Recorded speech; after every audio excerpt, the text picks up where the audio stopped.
Kalau di pepatah sedekah, ini mengagumkan nih. Sedikit demi sedikit, langsung jadi bukit. Nggak ada yang kebetulan. Semua sudah dalam rancangan Allah. Kalau kita emang percaya, jangan. Kalau emang kita nggak percaya, ya sudah. Pokoknya kita emang tidak dibantu oleh Allah Subhanahu wa Ta'ala.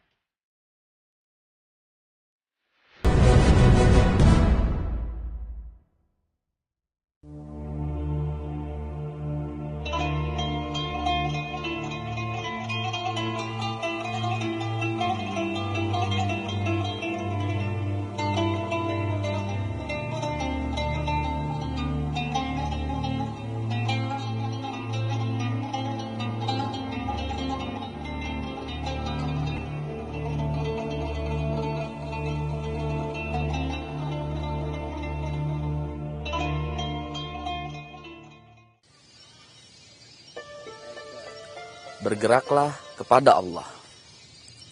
Yang belum sholat, segera sholat. Yang sudah sholat, berjamaahlah.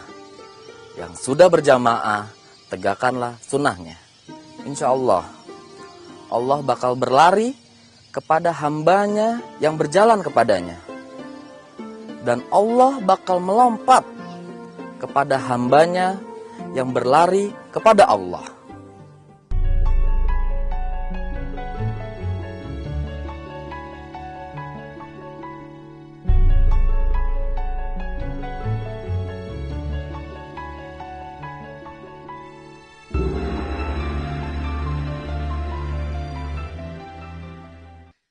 Bismillahirrahmanirrahim. Assalamualaikum warahmatullahi wabarakatuh.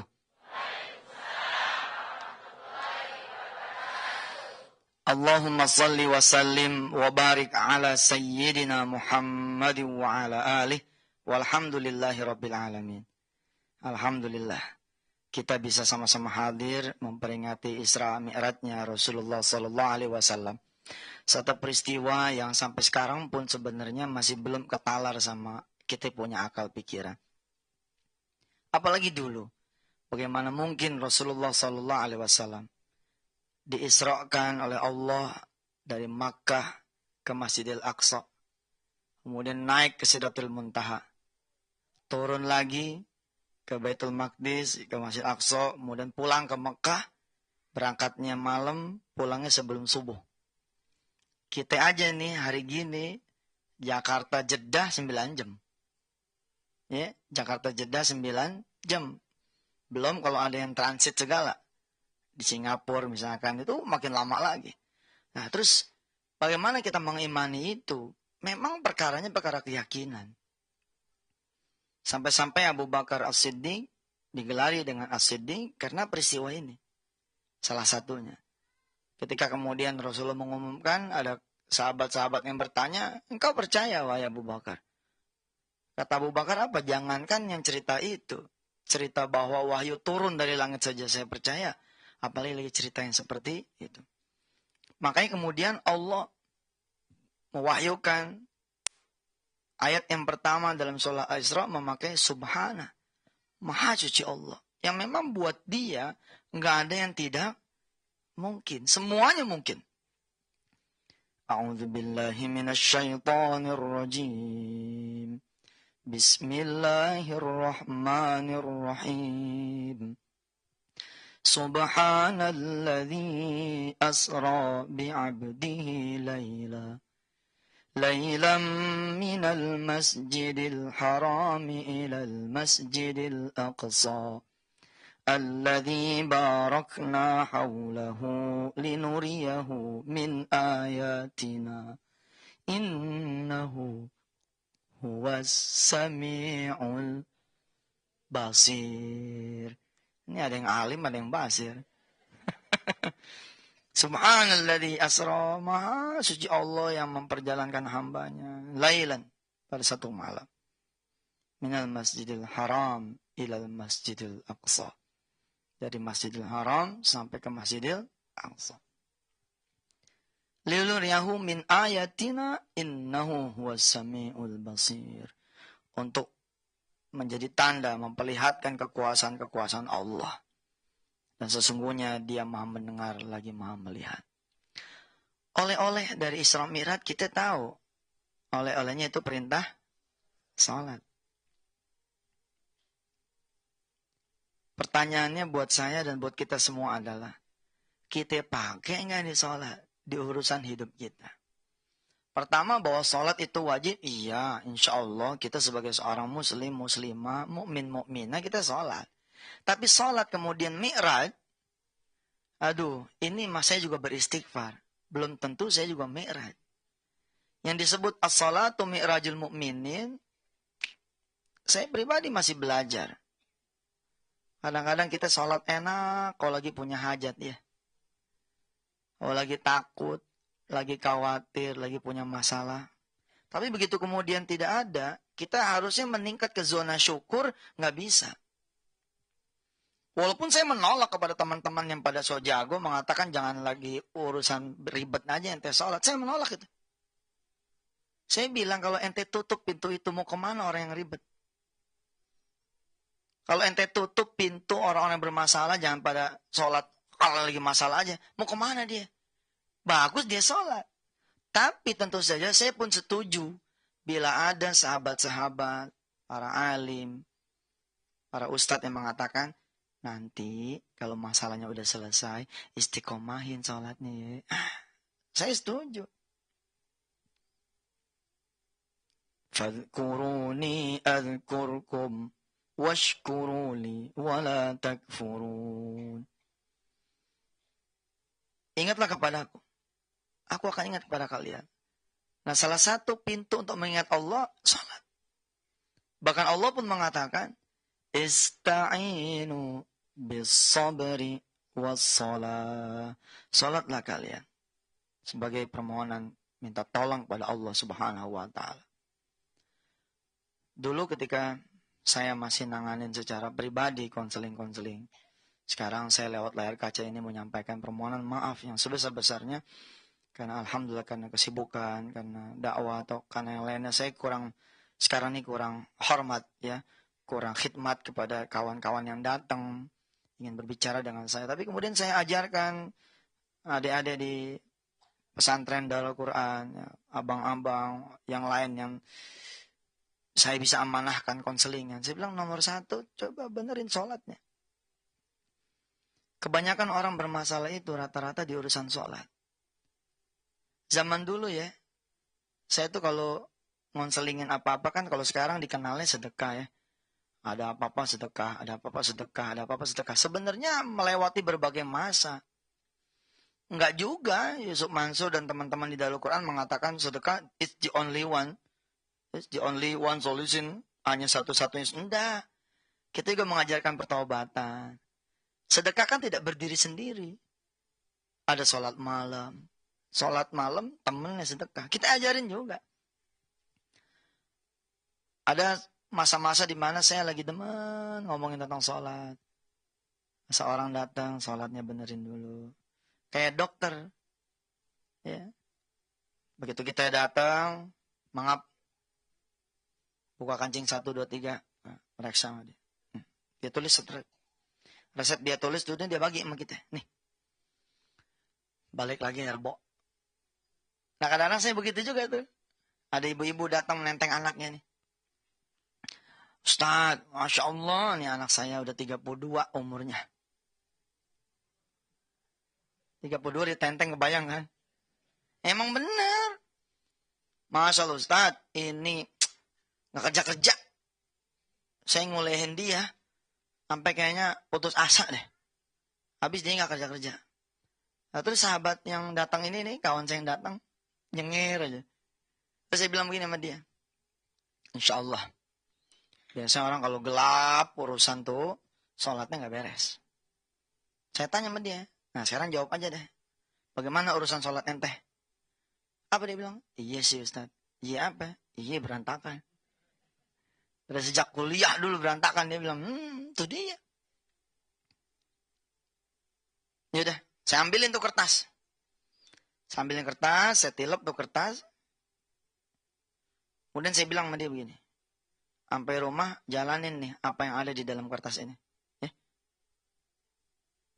Insya Allah nanti hari ke-7, antum balik lagi. Kita akan cek, kita akan lihat apa yang terjadi dalam 7 hari pertama.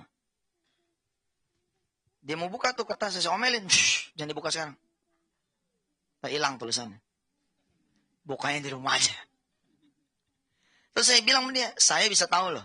Situ ngerjain apa enggak, saya bisa tahu. Bingung tuh orang. Ustaz punya bola dunia kali. Punya bola kaca, kalau saya nggak pakai, dia tahu. Tapi iya, memang saya tahu. Pulang dah dia. Isinya sederhana. Mulai dah rapiin sholat.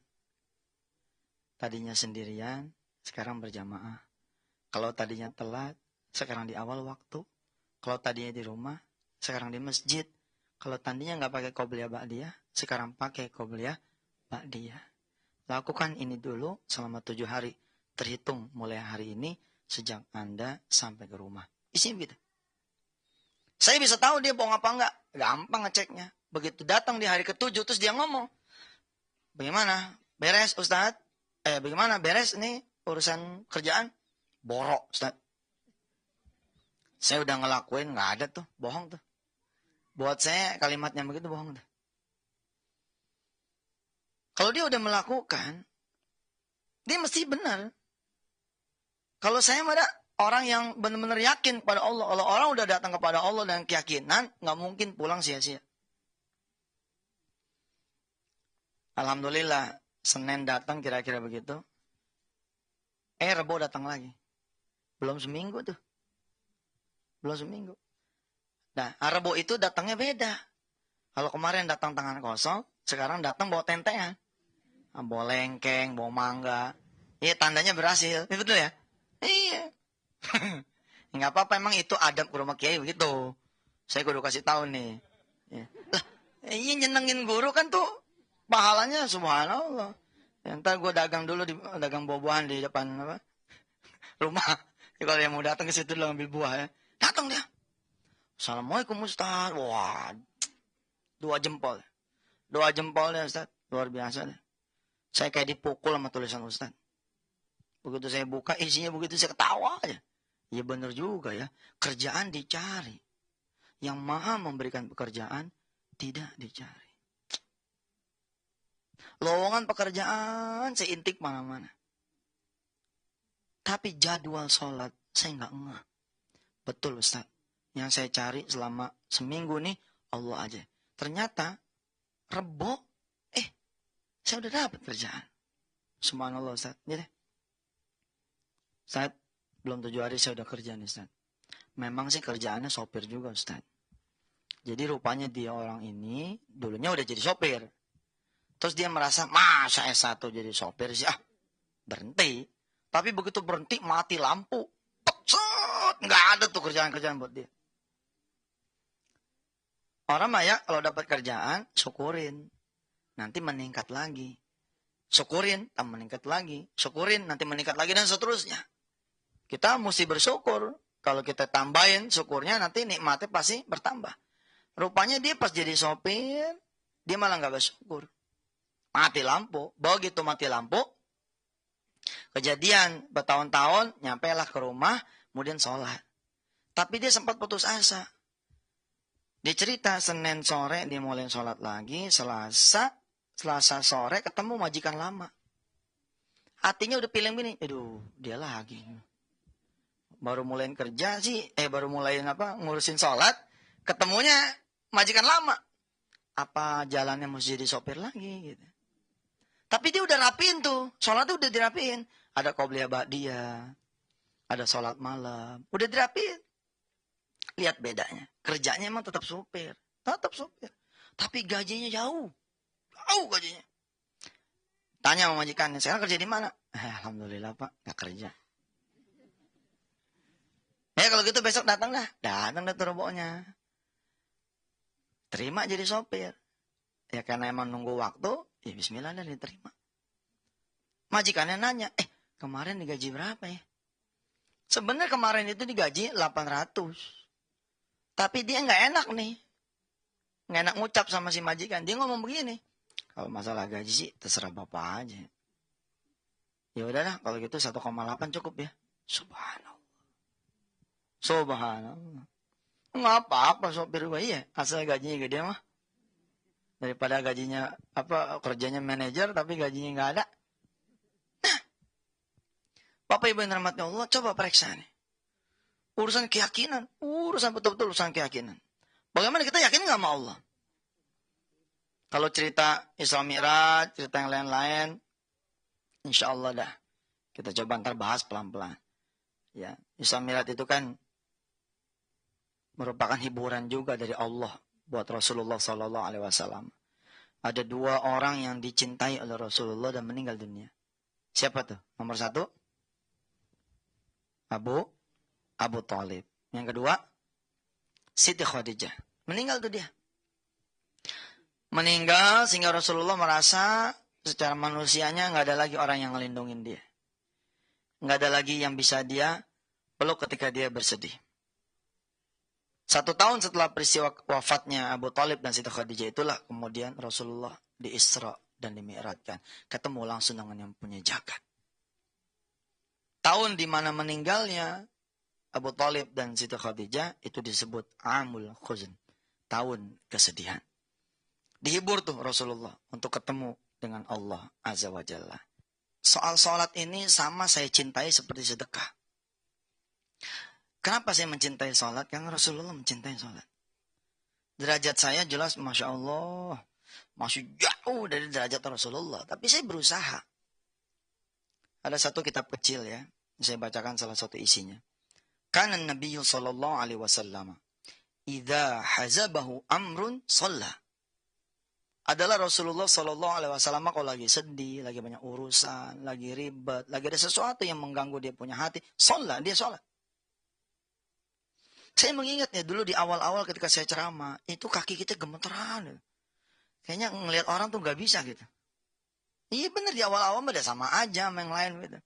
Lalu apa yang saya lakukan? Di balik panggung saya sholat. Ya Allah saya bingung mau ngomong apa. Orang-orang tuh kayak gede-gede badannya. Wow, banyak banget lagi gitu.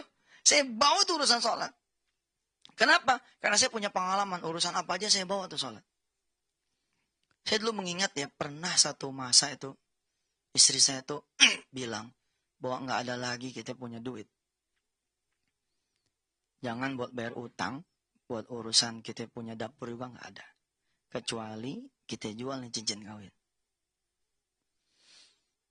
Buat seorang laki ya, buat seorang suami, kalau sampai jual cincin kawin, kayaknya sudah mentok banget dah. Iya kayaknya udah miskin banget itu. Tapi karena nggak ada pilihan, bismillah. Saat itu kemudian, ya saya bawa cincin kawin yang istri saya kemudian kasihkan ke saya. Bawa dah. Rupanya saat itu Allah mengajarkan saya untuk belajar dari seorang tukang ojek. Tukang ojeknya tuh kayaknya mah nggak pernah mangkal di kampung Ketapang. Rasanya itu bukan tukang ojek beneran. Kayaknya begitu. Saya sering loh. Saya minimal 2 kali tuh ketemu yang begitu. Ketemu sama orang yang rasanya bukan orang. Ya emang malaikat cuma di tanah suci doang? Enggak lagi. Di mana-mana. Dulu di terminal Kaideres begitu juga saya. Saya asik wirid di dalam musola terminal sambil dagang es. Alhamdulillah ada yang jagain saya punya termos es. Betul itu. Yang jagain tampangnya kayak merebot. Tapi setelah 3 bulan saya ngajar di situ nggak pernah ada tuh orang. Kalau emang dia merebot kan mesti ketemu dong sama saya besoknya, lusanya, 3 bulan berikut. Ini nggak ada. Begitu juga nih. Pada saat saya tuh bawa itu cincin kawin. Saya naik ojek, duduk, plek. Si tukang ojek ngomong begini. Allah itu mah luar biasa ya, gitu. Luar biasa gimana? Saya itu diingetin sama istri saya, Bang, sholat. Kalau ada apa-apa sholat, jangan nyari orang dulu. Hati saya, iya ya, saya nyari orang dulu nih. Nyari siapa coba? Nyari pedagang emas. Nyari toko emas. Mau jual emas. Itu pun ada kalimat titipan dari istri saya. Bilangin sama enciknya, jangan buru-buru dijual.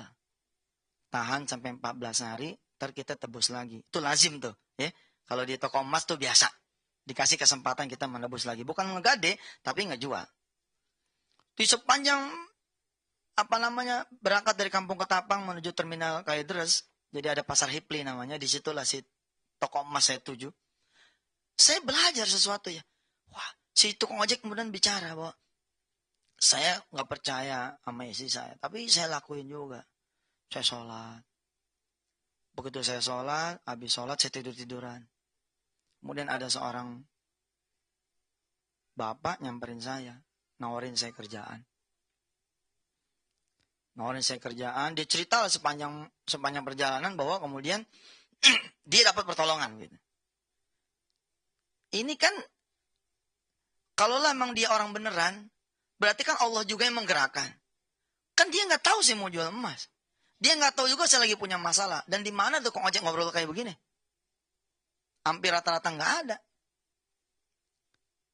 Dalam hati saya, Allah saya salah nyari selain Engkau ya Allah. Kul innama ana basyarum mithlukum yuha ilayya annama ilahukum ilahu wahid.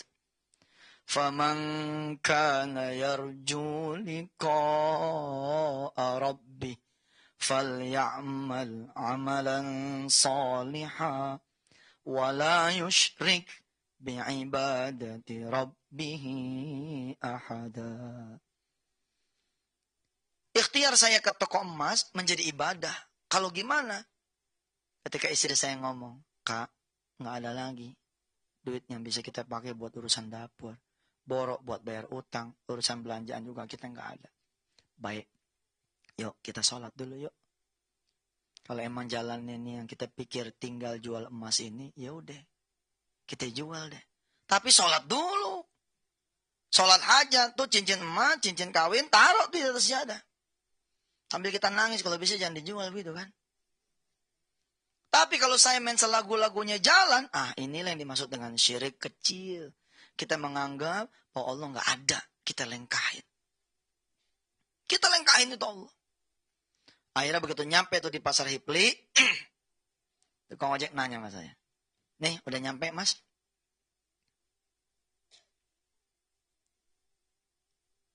Mudah-mudahan dah kita semua ditolong sama Allah.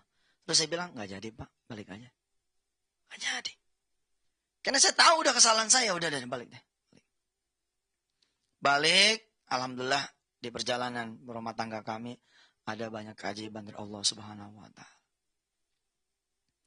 Teringat juga saya akan kisah sederhana. Ya. Ada, kebetulan saya ini penulis ya. Saya banyak nulis buku. Pada saat saya mau berangkat ke Solo, saya ketemu orang. Nggak ada angin, nggak ada apa, dia cerita. Bahwa emang kita suka salah nyari orang lain dulu. Padahal ada Allah. Cerita Isra Mi'raj, cerita salat. Mudah-mudahan apa yang saya antarkan ini menjadikan diri saya juga mencoba memberi gizi buat sholat saya. Soalnya sholat kita nggak kayak kagak ada gizinya ya. Sholat kita ya komuku salah seperti orang yang sholat males. Sholatnya orang-orang munafik.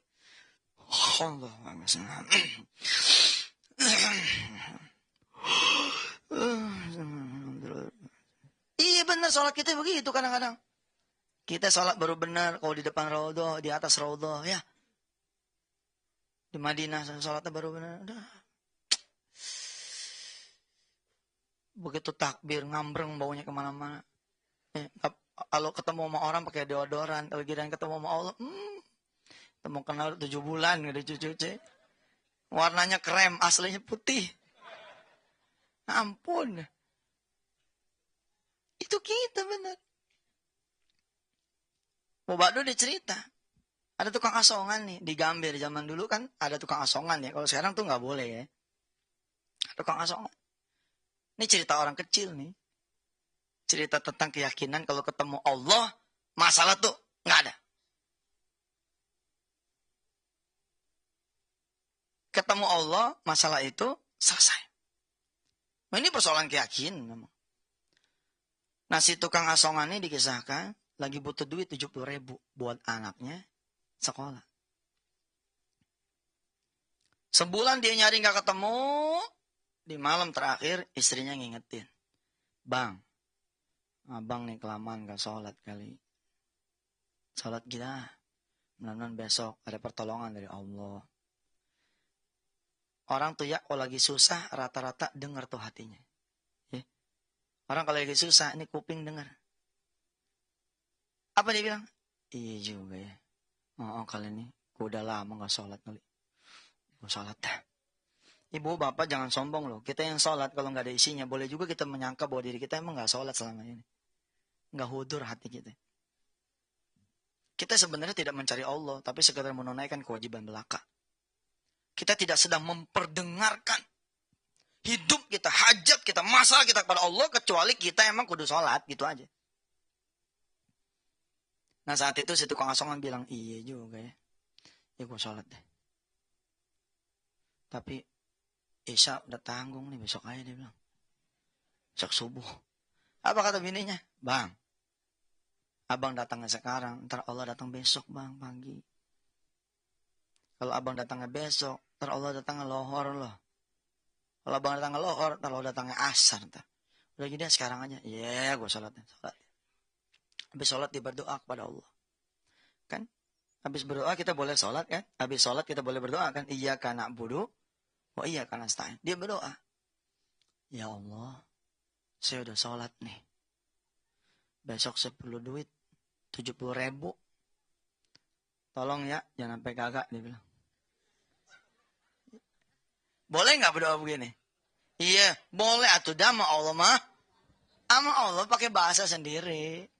Ya Allah, saya butuh duit 70. Saya udah sholat nih. Iya, kita merayu Allah kan dengan amal kita. Di dalam sholat hajat, nih dengerin. Di dalam sholat hajat, dalam bahasa Arab ada nih beginian. Allahumma inna nas'aluka mujibati rahmatik wa azaima maghfiratik wal ghanimata min kulli birrin. Kalau memang ada kebaikan, ya Allah dari yang aku lakukan, tolong kabulin doa saya. Lalu terjemahan bahasa pribadi-pribadinya, ya urusan masing-masing. Ya Allah, saya barusan nolongin orang yang gak punya duit buat dia pulang.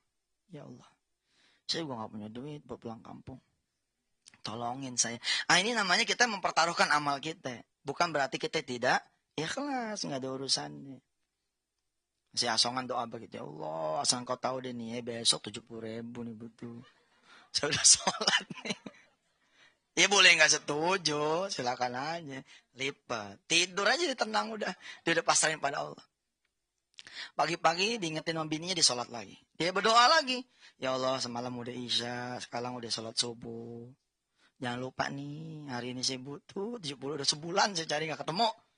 Ibu bapak, coba deh jajal berdoa pakai bahasa sendiri. Enak, bener.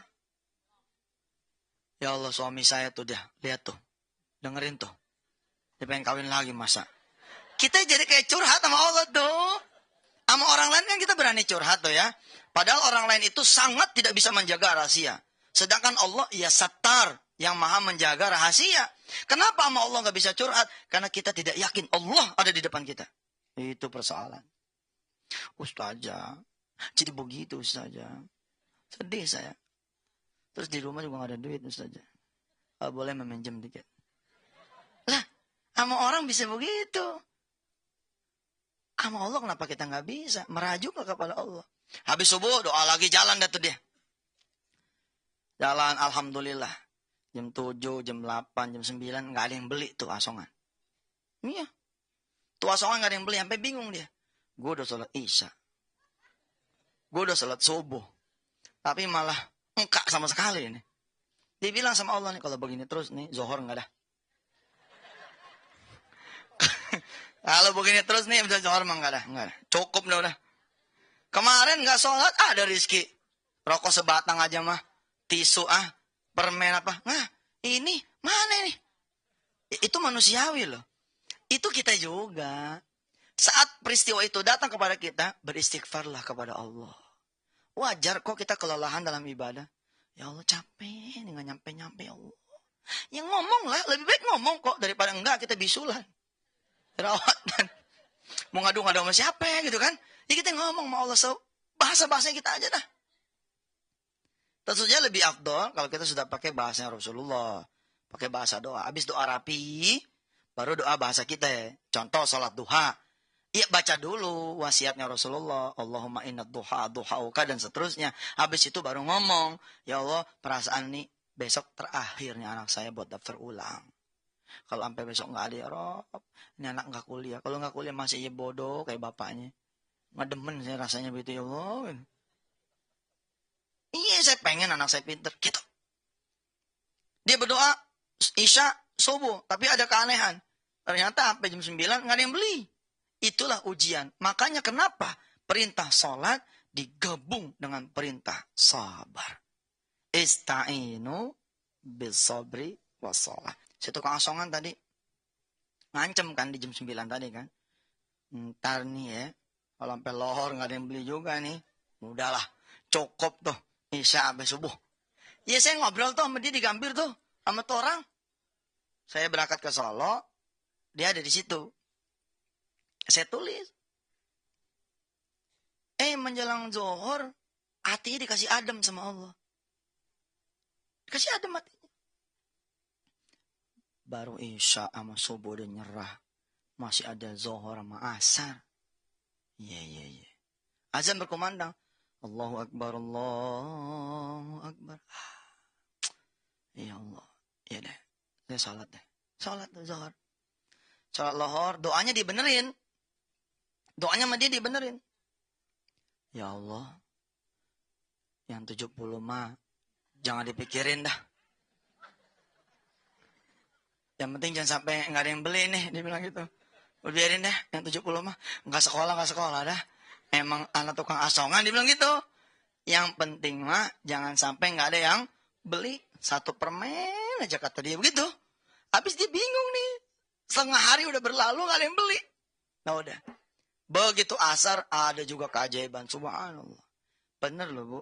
Coba deh jajal. Begitu kita kena sesuatu langsung ambil wudhu. Langsung ambil wudhu. Begitu kita kemudian ambil wudhu.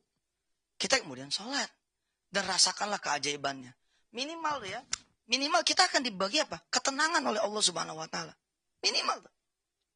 Kita nggak takut lagi. Kenapa? Pasalnya kita nggak takut sebab ya sudah ada Allah Azza wa Jalla yang memang menemani kita. Nih dengerin. Wa fi kitab Tirmidzi wa Ibnu Majah qala qala Rasulullah sallallahu alaihi wasallam man kanat lahu ila Allah taala hajatun au ila ahadim min bani Adam falyatawadda wal yuhsinil wudu thumma yusalli rak'atain thumma yuthni 'ala Allah ay bitahmid wat tasbih wat takbir wa nahwi wal yusalli 'ala nabi sallallahu alaihi wasallam. Di dalam kitab Sunan Tirmidzi dan Ibnu Majah Rasulullah bersabda, siapa orang yang ada hajat sama Allah Subhanahu wa taala atau ada urusan sesama manusia, hendaklah dia berwudu dan dia baguskan wudunya. Falyatawadda wal yuhsinil wudu. Kemudian apa? Tsummal yusalli rak'ataini. Kemudian dia salat 2 rakaat. Kemudian tsummal yuthni 'ala Allah. Kemudian dia memuji Allah Azza wa Jalla. Tsummal yaqul dan seterusnya. Salat nomor 1. Kita masih punya satu tayangan lagi nih ya. Temennya salat kan sedekah. Ntar kita bahas deh. Nah, si tukang asongan kan udah rapi tuh. Salat lohornya udah rapi. Salat asar. Dia udah lupa sama kepengennya. Dia udah lupa. Dia udah pelongin ya. Biarin mau udah nasib nih gitu. Asar ada keajaiban. Asar dia telat nih salatnya. 2 soft di depan. Itu ada anak muda. Dia sholat di belakang. Emang dia nggak tahu barangkali ilmunya. Dia nggak masbuk. Dia sholat aja sendiri. Begitu selesai salam-salam dia ngangkat tangan. Begitu ngangkat tangan ini anak muda. Tiba-tiba nyamperin dia. Belum sempat dia berdoa. Anak muda nanya. Pak maaf. Ada permen asam manis gitu. Dia bengong tuh. Dari habis subuh nih ditungguin. Doanya habis zuhur apa ya? Jangan sampai nggak ada yang laku 1 permen kayak gitu. Kejadian nih. Ya apa? Ada permen asam manis enggak? Ada. Tahu dari mana coba? Tahu dari mana tuh orang? Bahwa dia tukang asongan. Ada sebentar ya. Berapa biji? Berapa duit? 1 aja. Ya Allah, dia bilang. 1 aja. Beneran dikabul nih doang. Yalah, karena emang itu pecah telurnya enggak. Dia ambil tuh.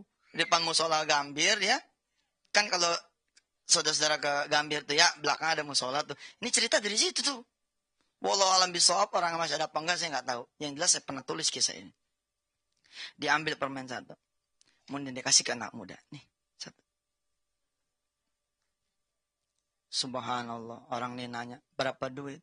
Ada 1 mau berapa wae gitu. Gaji 100.000. Apa kata si tukang asongan? Aduh, nggak ada kembalinya. 1.000 aja 1.000. Apa dia bilang? Kan katanya lagi butuh 70. Ambil aja. Subhanallah. Ibu bapak, wih, saya kalau buka kesempatan telepon buat Anda semua, pasti ada yang telepon. Iya, Ustaz, betul. Di saat saya betul-betul lagi butuh banget pertolongan Allah, tiba-tiba ada teman lama. Yang sekian puluh tahun. Pertanyaan saya, bener nggak tuh teman lama? Apa jangan-jangan Allah pinjem raganya dia buat datang kepada kita? Nggak ada angin, nggak ada apa. Tiba-tiba setelah puluhan tahun, kok telepon ke kita? Jeng, di mana Jeng? Di rumah. Masih ingat nggak saya? Puluhan tahun. Pernah nggak berpikir seperti itu? Tiba-tiba ada yang ngasih cek tunai. Tiba-tiba ada yang beli rumah kita. Ada teman saya lagi gandong-gandong kaki di halte bus. Kemudian dibilang sama Allah, aduh kalau ada yang ngasih makanan enak banget nih. Tiba-tiba ada mobil lewat, turun ngasih nasi bungkus. Saya mah ya orang lama nih, orang dulu. Masih yakin sama malaikat Allah bisa Allah turunin. Ini kita baca bareng-bareng. A'udzubillahi minasyaitonirrajim. Ayo. Bismillahirrahmanirrahim. Innal ladzina qalu Rabbuna Allahu thumma istaqamu tatanazzalu alaihimul malaikatu alla takhafu wa la tahzanu wa abshiru bil jannati allati kuntum tu'adun.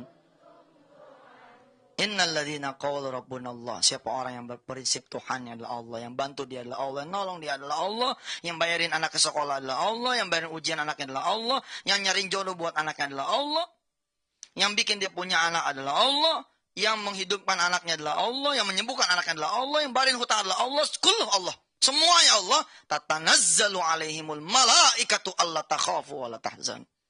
Maka Allah kemudian akan menurunkan malaikatnya buat kita. Kalau nggak ada kembalinya, ya buat situ aja kan. Katanya butuh 70. Hanya kita nggak berpikir sejauh itulah. Kita menyangka itu peristiwa biasa. Tiba-tiba ada orang datang. Saya punya temen loh. Ada anaknya loh. Mau nggak sama dia? Ternyata orang ini nggak kenal sama si Fulan yang tadi. Si Fulan ini pun ada di pengajian yang kita juga nggak kenal sebelumnya. Tapi tiba-tiba kita jadi berkeluarga, jadi bebesanan sama di wasilah orang ini. Kita tanya di mana nggak ngerti, kita di mana. Saya banyak tuh testimoni kayak begitu. Ada hamba Allah yang berangkat dia ke China untuk berobat, duitnya nggak ada, nggak punya. Tapi lillahi ta'ala dia sedekah dulu tuh, dia sedekah, dia berangkat tuh seadanya. Dia bilang la haula wala quwata illa billah. Selama di Cina tuh ada yang ngurusin orang yang dia nggak kenal siapa namanya. Subhanallah. Ayo, kita bukan belajar tentang Isra Mi'rajnya seperti apa. Insyaallah lah. Saya coba tulis nanti di website ya, wisatahati.com. Bagaimana sih Rasulullah bolak-balik dari Sidratul Muntaha. Terus langit 7, 6, 5, 4, 3, 2, 1. Balik lagi. Turun lagi, balik lagi. Sampai kemudian dari 50 waktu salat menjadi hanya 5. Kita bicara tentang keyakinan. Sudahkah kita membawa seluruh persoalan kita kepada Allah? fi awwali babiha. Di awal pintunya adalah as-shalah, yaitu salat. Sudahkah? Ibu melihat anak, palanya udah 3, umur udah mentok 40. Belum punya dia suami. Hati kita gelisah. Mau jadi apa nasibnya anak?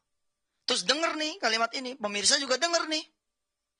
Niat dalam hati, baik. Ntar mau saya bawa anak saya ke Allah.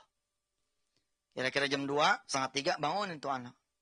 Neng bangun yuk. Ibu mau ngajak situ ke pabriknya jodoh. Iya. Anak kita ngocok, di mana mah pabrik jodoh? Tanjung Priok. Tanjung Priok di sini. Ayo, wudu, emak wudu, kamu wudu. Ayo, kita sholat. Udah belum tuh? Suami yang kalau bangun tidur koyoknya sampai 12. Koyok, kita potong-potong. Saya pernah begitu hidup. Iya benar. Ini kan koyok kan satu bidang tuh ya. Potong-potong sampai 12 biji. Satu sini. Udah saking beratnya urusan. Kan orang kalau punya masalah di sini berat ya. Punduk lo gitu kayaknya. Sebenarnya itu emang karena kita punya dosa tuh. Tuh kalau kita bawa sujud, insya Allah hilang tuh. Tegur sama suami. Tegur tuh suami. Bang, udah kemana aja bang kita nyari solusi? Gue udah puyeng lah. Udah kemana aja lah. Kayaknya emang gak ada. Ada 1 kali bang yang belum. Ke Allah bang. Itu udah kelamaan nih ninggalin sholat malam bang. Dulu waktu abang ngerayu saya pakai sholat malam. Sekarang abang udah tinggi, udah lupa. Sholat malam yuk. Cuman Allah dah kali ini yang bisa nyelesain masalah kita. Surrender to Allah subhanahu wa ta'ala. Kita pasrah sama Allah. Sujud. Kita kacau punya sih. Udah dibagi nih sama Allah tanah kosong nih. Dibagi tanah kosong. Lalu kita pengen punya hajat, pengen bangun kontrakan. Yang kita cari orang. Bank yang kita cari. Koperasi yang kita cari. Teman-teman yang punya duit buat minjemin kita. Kenapa kita tidak ke Allah? Ya Allah makasih kau sudah ngasih saya tanah. Tapi kalau bisa nih ya ngasih duit dong. Buat saya bangun nih di atas tanah ini kontrakan. Ntar kalau jadi 10 pintu nih, 2 buat engkau deh. Ih kita raya Allah. Jangan nyari yang selain Allah. Sebelum kita jalan bawa anak kita ke rumah sakit, sholat. Ya Allah, nih anak saya bawa nih ke rumah sakit. Bismillah ya Allah, tolong tunjukin saya. Kemana ini rumah sakit yang bisa saya tuju? Ke dokter mana nih saya bisa jalan? Belum tentu yang ada di otak itu yang terjadi. Belum bisa belok kiri kok kita. Kenapa? Ada teman ngomong, oh jangan ke situ Bi, sono aja. Jadi lain tuh. Kenapa? Karena awalnya kita sholat dulu. Tapi kalau kita tidak sholat dulu, bener juga jadi nyasar tuh kita jalan. Barakallah nih. Yuk kita berdoa. Mudah-mudahan di waktu besok nih, mudah-mudahan Allah kasih kesempatan kita nerusin pengajian kita supaya lengkap. Kalau sekarang judulnya Isra Mi'raj dan Salat, insya Allah besok judulnya Isra Mi'raj dan Sedekah. Bismillahirrahmanirrahim. Allahumma salli wa sallim mubarak ala Sayyidina Muhammad wa ala ahli Sayyidina Muhammad. Ya Rabb, perbaiki salat kami Allah. Andai kami salat belang-belentong, mudah-mudahan Engkau ya Allah membuat kami salat rapi ya Rabb. Serapi kalau kami berada di Makkah dan di Madinah. Serapi kalau kami ada di Masjidil Haram dan di Nabawi. Ya Allah Rahman Rahim. Atau lebih rapi daripada itu. Rabb, jika kami masih sholat sendiri, mudah-mudahan Kau jadikan kami niat sholat berjamaah. Jika kami sholat masih belum ada qobliyah ba'diyah, mudah-mudahan kami bisa qobliyah ba'diyah.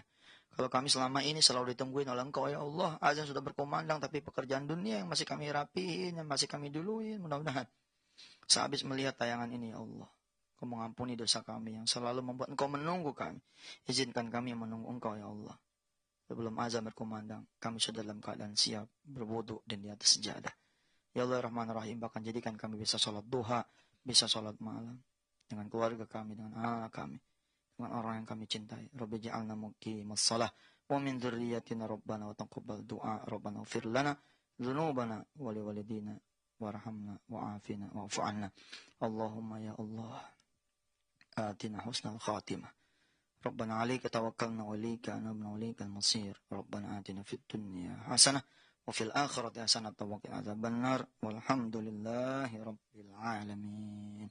Demikian mudah-mudahan tayangan Isra Mi'raj ini dan sholat ada manfaatnya.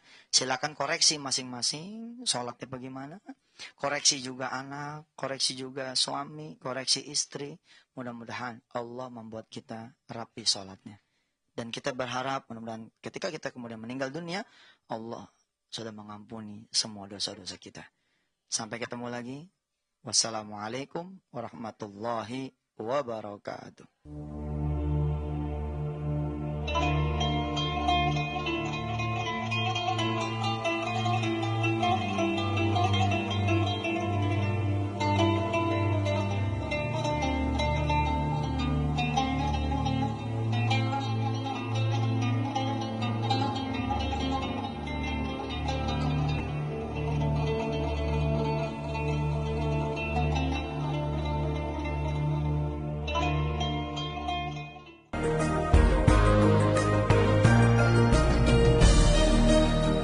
Usaha tadi merupakan unit usaha yang kami kembangkan bekerja sama dan bermitra dengan pesantren-pesantren tahfidz di seluruh Indonesia. Alhamdulillah, usaha ini membantu mereka. Dengan sedekah produktif, insya Allah sedekah Anda menjadi luar biasa dan besar manfaat.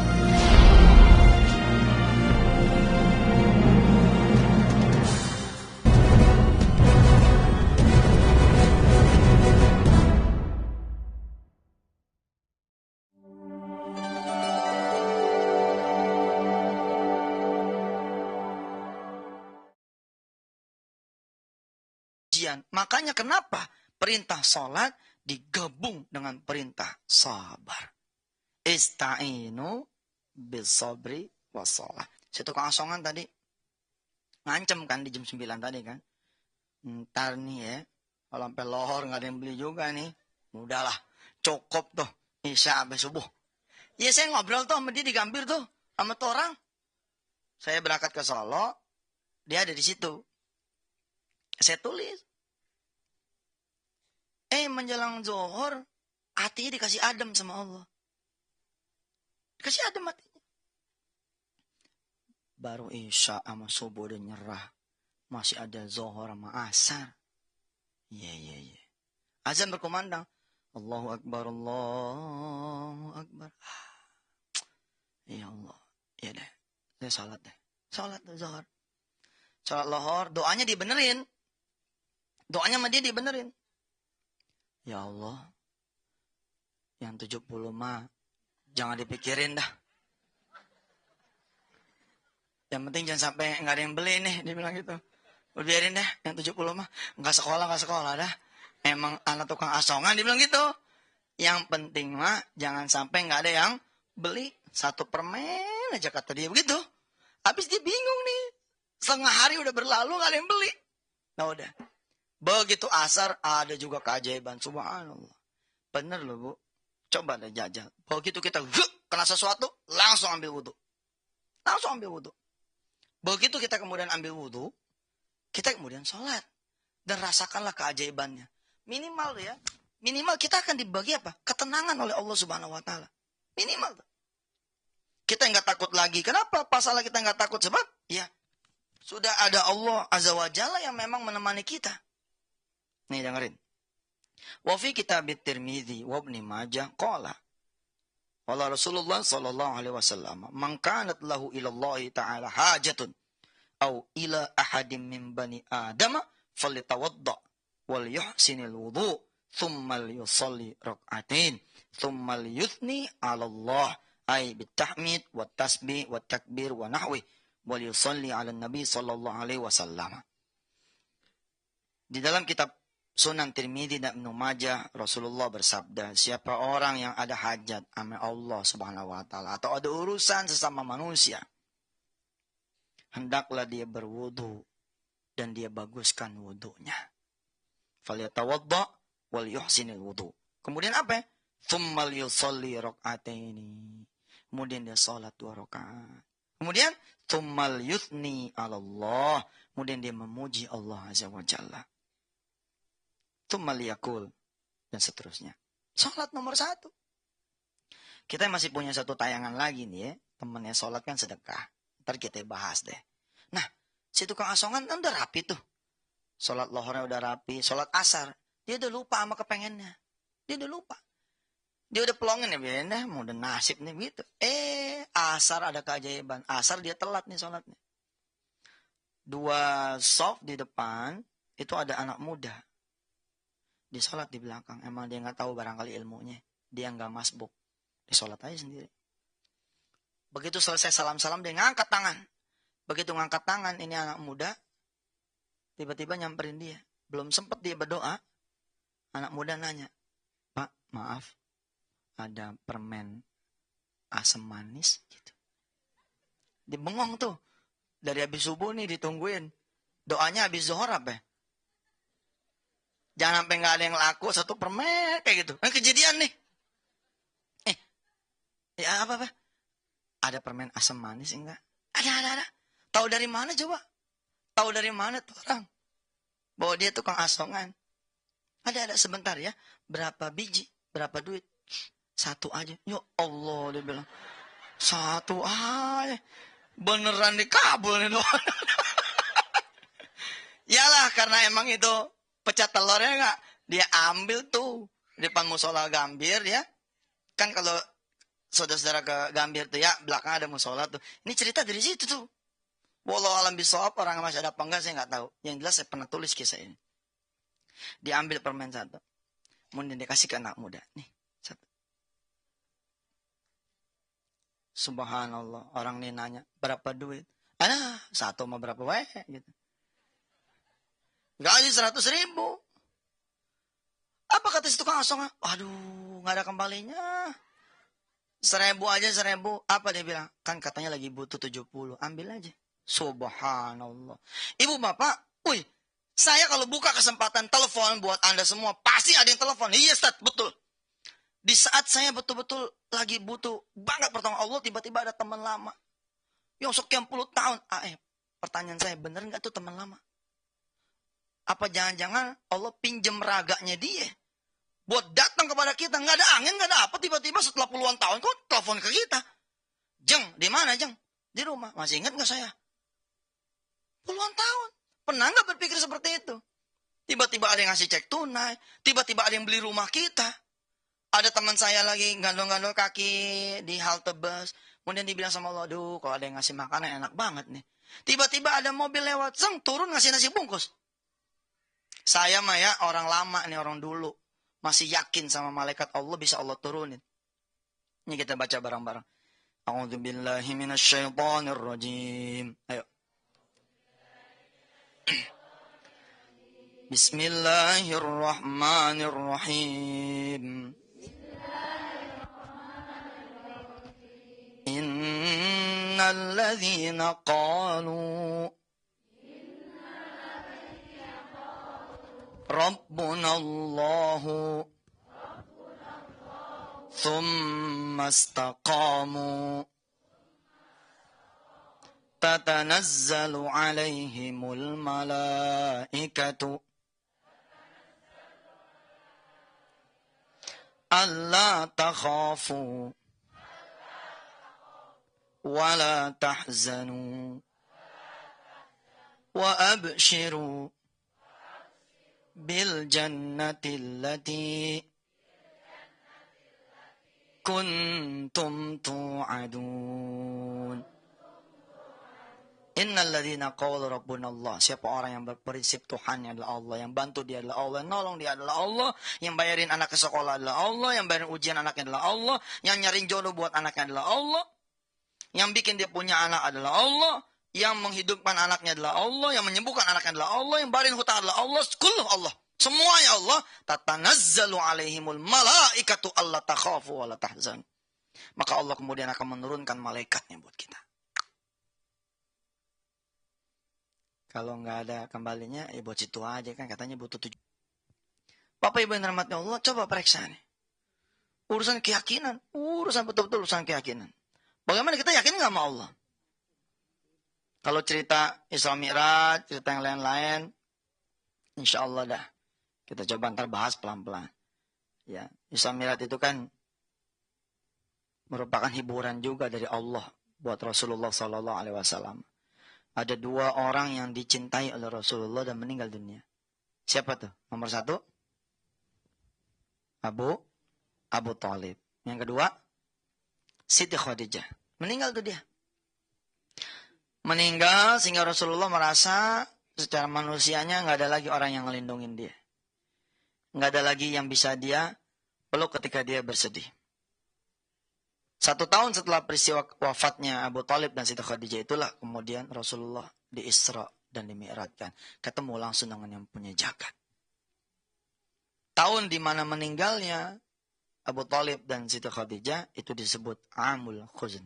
Tahun kesedihan. Dihibur tuh Rasulullah untuk ketemu dengan Allah Azza wa Jalla. Soal sholat ini sama saya cintai seperti sedekah. Kenapa saya mencintai sholat? Karena Rasulullah mencintai sholat. Derajat saya jelas Masya Allah. Masih jauh dari derajat Rasulullah. Tapi saya berusaha. Ada satu kitab kecil ya. Saya bacakan salah satu isinya. Kana Nabi sallallahu alaihi wasallam idza hazabahu amrun shalla. Adalah Rasulullah sallallahu alaihi wasallam kalau lagi sedih, lagi banyak urusan, lagi ribet, lagi ada sesuatu yang mengganggu dia punya hati, shalla, dia sholat. Saya mengingatnya dulu di awal-awal ketika saya ceramah, itu kaki kita gemeteran. Kayaknya ngelihat orang tuh nggak bisa gitu. Iya benar di awal-awal udah sama aja sama yang lain gitu. Lalu apa yang saya lakukan? Di balik panggung saya sholat. Ya Allah saya bingung mau ngomong apa. Orang-orang tuh kayak gede-gede badannya. Wow, banyak banget lagi itu. Saya bawa tuh urusan sholat. Kenapa? Karena saya punya pengalaman urusan apa aja saya bawa tuh sholat. Saya dulu mengingat ya, pernah satu masa itu, istri saya tuh bilang, bahwa nggak ada lagi kita punya duit. Jangan buat bayar utang, buat urusan kita punya dapur juga nggak ada. Kecuali kita jual nih cincin kawin. Buat seorang laki ya, buat seorang suami, kalau sampai jual cincin kawin, kayaknya sudah mentok banget dah. Iya kayaknya udah miskin banget itu. Tapi karena nggak ada pilihan, ya nggak ada pilihan, bismillah. Saat itu kemudian, ya saya bawa cincin kawin yang istri saya kemudian kasihkan ke saya. Bawa dah. Rupanya saat itu Allah mengajarkan saya untuk belajar dari seorang tukang ojek. Tukang ojeknya tuh kayaknya mah nggak pernah mangkal di kampung Ketapang. Rasanya mah tuh bukan tukang ojek beneran. Kayaknya begitu. Saya sering loh. Saya minimal 2 kali tuh ketemu yang begitu. Ketemu sama orang yang rasanya bukan orang. Ya emang malaikat cuma di tanah suci doang? Enggak lagi. Di mana-mana. Dulu di terminal Kaideres begitu juga saya. Saya asik wirid di dalam musola terminal sambil dagang es. Alhamdulillah ada yang jagain saya punya termos es. Betul itu. Yang jagain tampangnya kayak merebot. Tapi setelah 3 bulan saya ngajar di situ nggak pernah ada tuh orang. Kalau emang dia merebot kan mesti ketemu dong sama saya besoknya, lusanya, 3 bulan berikut. Ini nggak ada. Begitu juga nih. Pada saat saya tuh bawa itu cincin kawin. Saya naik ojek, duduk, plek. Si tukang ojek ngomong begini. Allah itu mah luar biasa ya, gitu. Luar biasa gimana? Saya itu diingetin sama istri saya, Bang, sholat. Kalau ada apa-apa sholat, jangan nyari orang dulu.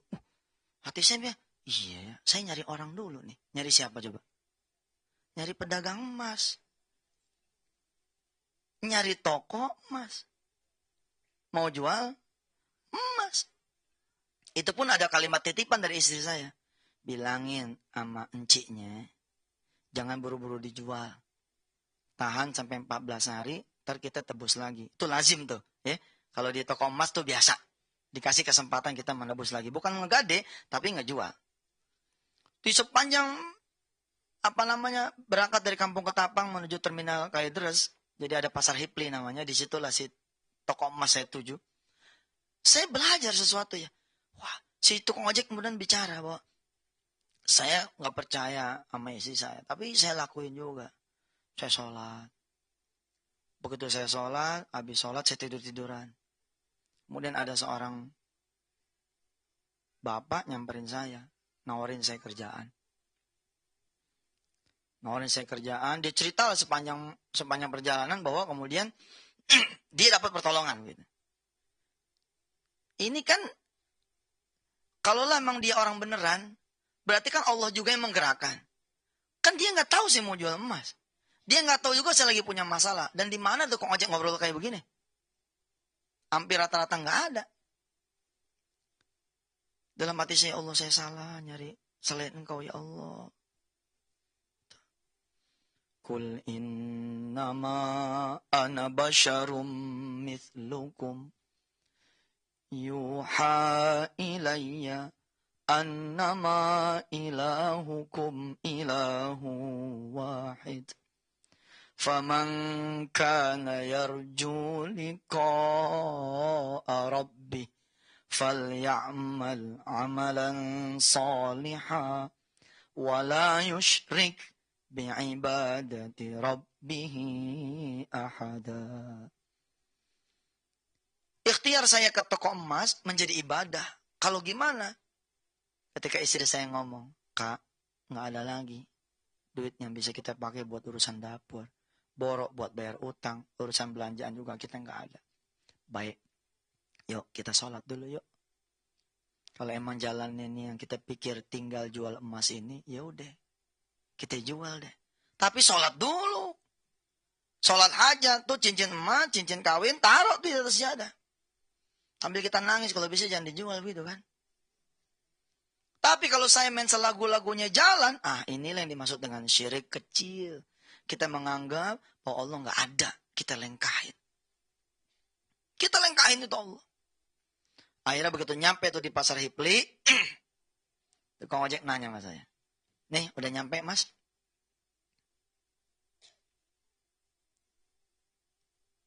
Mudah-mudahan dah kita semua ditolong sama Allah. Terus saya bilang, nggak jadi pak, balik aja.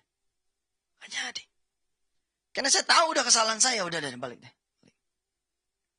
Balik, alhamdulillah di perjalanan rumah tangga kami ada banyak keajaiban dari Allah.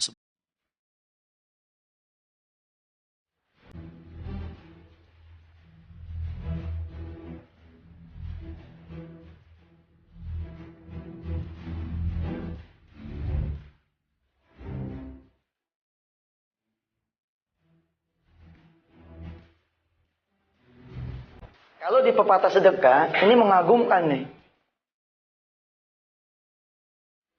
Sedikit demi sedikit, langsung jadi bukit. Nggak ada yang kebetulan. Semua sudah dalam rancangan Allah. Kalau kita emang percaya, jangan. Kalau emang kita nggak percaya, ya sudah. Pokoknya kita emang tidak dibantu oleh Allah Subhanahu Wa Taala.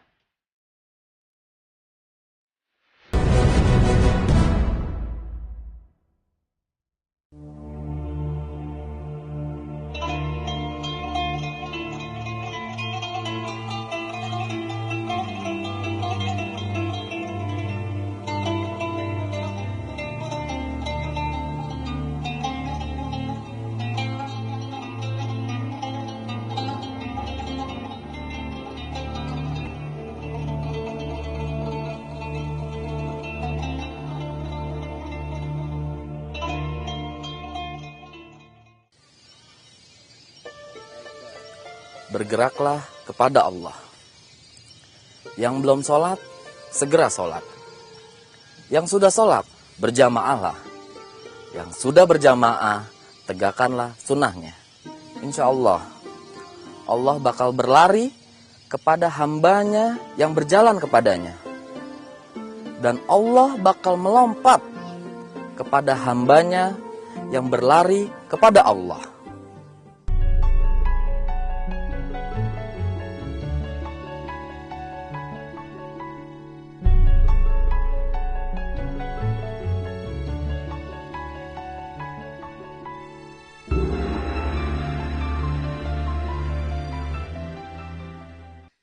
Bismillahirrahmanirrahim. Assalamualaikum warahmatullahi wabarakatuh.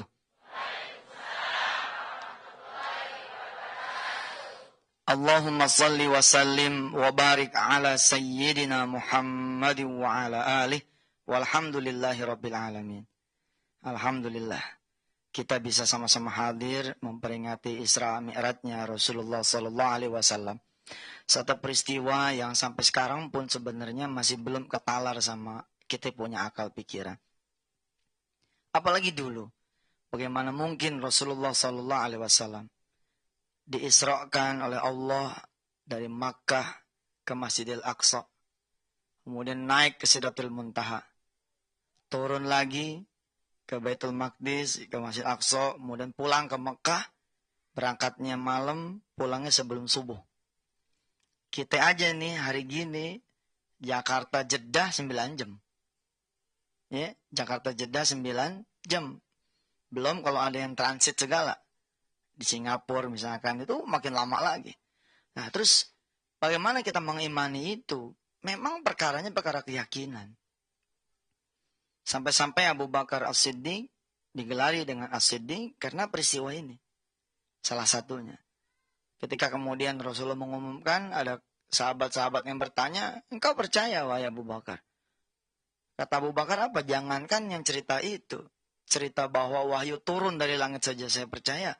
Apalagi lagi cerita yang seperti itu. Makanya kemudian Allah mewahyukan ayat yang pertama dalam surah Al-Isra memakai Subhana. Maha suci Allah. Yang memang buat dia nggak ada yang tidak mungkin. Semuanya mungkin. A'udzu billahi minasyaitonir rajim. Bismillahirrahmanirrahim. Subhanalladzi asra bi'abdihi laylan minal masjidil harami ilal masjidil aqsa alladzi barakna hawlahu linuriyahu min ayatina innahu huwas sami'ul basir. Ini ada yang alim, ada yang basir. Subhanalladzi asra, maha suci Allah yang memperjalankan hambanya. Lailan, pada satu malam. Minal masjidil haram ilal masjidil aqsa. Dari masjidil haram sampai ke masjidil aqsa. Liluriyahu min ayatina innahu huwas sami'ul basir. Untuk menjadi tanda, memperlihatkan kekuasaan-kekuasaan Allah. Dan sesungguhnya dia maha mendengar lagi maha melihat. Oleh-oleh dari Isra Mi'raj kita tahu. Oleh-olehnya itu perintah salat. Pertanyaannya buat saya dan buat kita semua adalah, kita pakai nggak nih salat di urusan hidup kita? Pertama, bahwa salat itu wajib, iya, insya Allah kita sebagai seorang muslim, muslimah, mukmin, mukminah kita salat. Tapi salat kemudian mi'raj, aduh, ini mas saya juga beristighfar. Belum tentu saya juga mi'raj. Yang disebut as-salatu mi'rajul mu'minin, saya pribadi masih belajar. Kadang-kadang kita salat enak, kalau lagi punya hajat ya. Kalau lagi takut, lagi khawatir, lagi punya masalah. Tapi begitu kemudian tidak ada, kita harusnya meningkat ke zona syukur, nggak bisa. Walaupun saya menolak kepada teman-teman yang pada so jago, mengatakan jangan lagi urusan ribet aja ente sholat. Saya menolak itu. Saya bilang kalau ente tutup pintu itu, mau kemana orang yang ribet? Kalau ente tutup pintu orang-orang yang bermasalah, jangan pada sholat kalau lagi masalah aja. Mau kemana dia? Bagus dia sholat. Tapi tentu saja saya pun setuju. Bila ada sahabat-sahabat, para alim, para ustadz yang mengatakan, nanti kalau masalahnya udah selesai, istiqomahin sholatnya. Saya setuju. Fadhkuruni adhkurkum washkuruli wala takfurun. Ingatlah kepadaku. Aku akan ingat kepada kalian. Nah, salah satu pintu untuk mengingat Allah, salat. Bahkan Allah pun mengatakan, Ista'inu bis-sabri was-salah. Salatlah kalian. Sebagai permohonan minta tolong pada Allah Subhanahu wa ta'ala. Dulu ketika saya masih nanganin secara pribadi konseling-konseling. Sekarang saya lewat layar kaca ini menyampaikan permohonan maaf yang sebesar-besarnya. Karena alhamdulillah karena kesibukan, karena dakwah atau karena yang lainnya Subhanahu wa ta'ala. Teringat juga saya akan kisah sederhana kebetulan saya ini penulis ya. Saya banyak nulis buku. Pada saat saya mau berangkat ke Solo, saya ketemu orang. Nggak ada angin, nggak ada apa, dia cerita. Bahwa emang kita suka salah, nyari orang lain dulu. Padahal ada Allah. Cerita Isra Mi'raj, cerita sholat. Mudah-mudahan apa yang saya antarkan ini menjadikan diri saya juga mencoba memberi gizi buat sholat saya. Soalnya sholat kita nggak kayak kagak ada gizinya ya. Sholat kita ya komuku salah seperti orang yang sholat males. Sholatnya orang-orang munafik.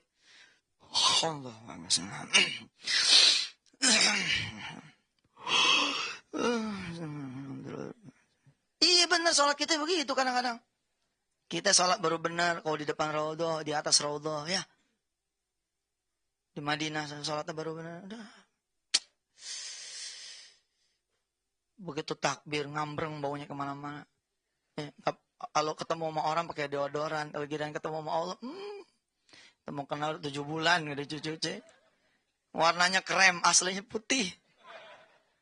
Ampun. Itu kita benar. Mubadu dia cerita. Ada tukang asongan nih di Gambir zaman dulu kan ada tukang asongan ya. Kalau sekarang tuh nggak boleh ya. Tukang asongan. Ini cerita orang kecil nih. Cerita tentang keyakinan kalau ketemu Allah, masalah tuh nggak ada. Ketemu Allah, masalah itu selesai. Nah, ini persoalan keyakinan. Nah, si tukang asongan ini dikisahkan, lagi butuh duit 70.000 buat anaknya sekolah. Sebulan dia nyari nggak ketemu, di malam terakhir istrinya ngingetin. Bang, abang nih kelamaan gak sholat kali. Sholat kita, mudah-mudahan besok ada pertolongan dari Allah. Orang tuh ya kalau lagi susah rata-rata dengar tuh hatinya. Ya. Orang kalau lagi susah ini kuping dengar. Apa dia bilang? Iya juga ya. Oh kali ini gue udah lama gak sholat kali. Gue sholat dah. Ibu bapak jangan sombong loh. Kita yang sholat kalau gak ada isinya. Boleh juga kita menyangka bahwa diri kita emang gak sholat selama ini. Gak hudur hati kita. Kita sebenarnya tidak mencari Allah. Tapi sekedar menunaikan kewajiban belaka. Kita tidak sedang memperdengarkan hidup kita, hajat kita, masalah kita kepada Allah. Kecuali kita emang kudu sholat. Gitu aja. Nah saat itu si tukang asongan bilang, iya juga ya. Ya gue sholat deh. Tapi Isya udah tanggung nih, besok aja dia bilang. Besok subuh. Apa kata bininya? Bang, abang datangnya sekarang, ntar Allah datang besok bang, pagi. Kalau abang datangnya besok, ntar Allah datangnya lohor loh. Kalau abang datangnya lohor, ntar Allah datangnya asar. Ntar. Udah gini sekarang aja. Iya, gue sholatnya. Habis sholat dia berdoa kepada Allah. Kan? Habis berdoa kita boleh sholat kan? Habis sholat kita boleh berdoa kan? Iyyaka na'budu wa iyyaka nasta'in. Dia berdoa. Ya Allah, saya udah sholat nih. Besok saya perlu duit 70.000. Tolong ya, jangan sampai kagak, dia bilang. Boleh nggak berdoa begini? Iya, boleh atuh dah sama Allah mah. Sama Allah pakai bahasa sendiri. Ya Allah, saya butuh duit 70. Saya udah sholat nih. Iya, kita merayu Allah kan dengan amal kita. Di dalam sholat hajat, nih dengerin. Di dalam sholat hajat, dalam bahasa Arab ada nih beginian. Allahumma inna nas'aluka mujibati rahmatik wa azaima maghfiratik wal ghanimata min kulli birrin. Kalau memang ada kebaikan, ya Allah dari yang aku lakukan, tolong kabulin doa saya. Lalu terjemahan bahasa pribadi-pribadinya, ya urusan masing-masing. Ya Allah, saya barusan nolongin orang yang gak punya duit buat dia pulang. Ya Allah, saya juga gak punya duit buat pulang kampung. Tolongin saya. Ini namanya kita mempertaruhkan amal kita. Bukan berarti kita tidak ikhlas, gak ada urusannya. Si asongan doa begitu, ya Allah, asal kau tahu deh nih, besok 70.000 nih butuh. Saya udah sholat nih. Ya boleh nggak setuju, silakan aja. Lipat, tidur aja ditenang udah. Dia udah pasrahin pada Allah. Pagi-pagi diingetin sama bininya, disolat lagi. Dia berdoa lagi. Ya Allah, semalam udah isya, sekarang udah sholat subuh. Jangan lupa nih, hari ini saya butuh 70, udah sebulan saya cari gak ketemu. Ibu bapak, coba deh jajal berdoa pakai bahasa sendiri. Enak, bener. Ya Allah, suami saya tuh dia, lihat tuh, dengerin tuh. Dia pengen kawin lagi masa. Kita jadi kayak curhat sama Allah tuh. Sama orang lain kan kita berani curhat tuh ya. Padahal orang lain itu sangat tidak bisa menjaga rahasia. Sedangkan Allah ya Sattar, yang maha menjaga rahasia. Kenapa sama Allah nggak bisa curhat? Karena kita tidak yakin Allah ada di depan kita. Itu persoalan. Ustazah, jadi begitu Ustazah. Sedih saya. Terus di rumah juga nggak ada duit Ustazah. Boleh meminjam dikit. Lah, sama orang bisa begitu. Sama Allah kenapa kita nggak bisa? Merajuk kepada Allah. Habis subuh doa lagi, jalan dah tuh dia. Jalan, alhamdulillah. Jam 7, jam 8, jam 9, nggak ada yang beli tuh asongan. Iya. Tuh asongan nggak ada yang beli, sampai bingung dia. Gue udah sholat isya. Gue udah sholat subuh. Tapi malah engkak sama sekali nih. Dia bilang sama Allah nih, kalau begini terus nih, Zohor nggak ada. Kalau begini terus nih, Zohor mah nggak ada. Cukup udah. Kemarin nggak sholat, ada rizki. Rokok sebatang aja mah. Tisu permen apa. Nah, ini mana ini? Itu manusiawi loh. Itu kita juga. Saat peristiwa itu datang kepada kita, beristighfarlah kepada Allah. Wajar kok kita kelelahan dalam ibadah. Ya Allah capek, nggak nyampe-nyampe ya Allah. Yang ngomong lah, lebih baik ngomong kok daripada enggak kita bisulan. Rawat kan. Mau ngadu-ngadu sama siapa ya gitu kan. Ya kita ngomong sama Allah, bahasa-bahasanya kita aja dah. Tentunya lebih afdol kalau kita sudah pakai bahasa Rasulullah. Pakai bahasa doa. Habis doa rapi, baru doa bahasa kita. Contoh sholat duha. Iya baca dulu wasiatnya Rasulullah. Allahumma inna duha duhauka dan seterusnya. Habis itu baru ngomong. Ya Allah, perasaan nih besok terakhirnya anak saya buat daftar ulang. Kalau sampai besok nggak ada ya Rob, ini anak nggak kuliah. Kalau nggak kuliah masih ya bodoh kayak bapaknya. Nggak demen saya rasanya begitu ya Allah. Iya saya pengen anak saya pinter gitu. Dia berdoa isya subuh, tapi ada keanehan. Ternyata sampai jam 9 nggak ada yang beli. Itulah ujian sekarang ini kurang hormat ya, kurang khidmat kepada kawan-kawan yang datang ingin berbicara dengan saya. Tapi kemudian saya ajarkan adik-adik di pesantren Darul Quran, ya, abang-abang yang lain yang saya bisa amanahkan konselingan. Saya bilang nomor 1, coba benerin sholatnya. Kebanyakan orang bermasalah itu rata-rata di urusan sholat. Zaman dulu ya, saya tuh kalau ngonselingin apa-apa kan kalau sekarang dikenalnya sedekah ya. Ada apa-apa sedekah, ada apa-apa sedekah, ada apa-apa sedekah. Sebenarnya melewati berbagai masa. Enggak juga, Yusuf Mansur dan teman-teman di Darul Quran mengatakan sedekah it's the only one. It's the only one solution. Hanya satu-satunya. Enggak. Kita juga mengajarkan pertaubatan. Sedekah kan tidak berdiri sendiri. Ada sholat malam. Sholat malam temennya sedekah. Kita ajarin juga. Ada masa-masa di mana saya lagi demen ngomongin tentang sholat.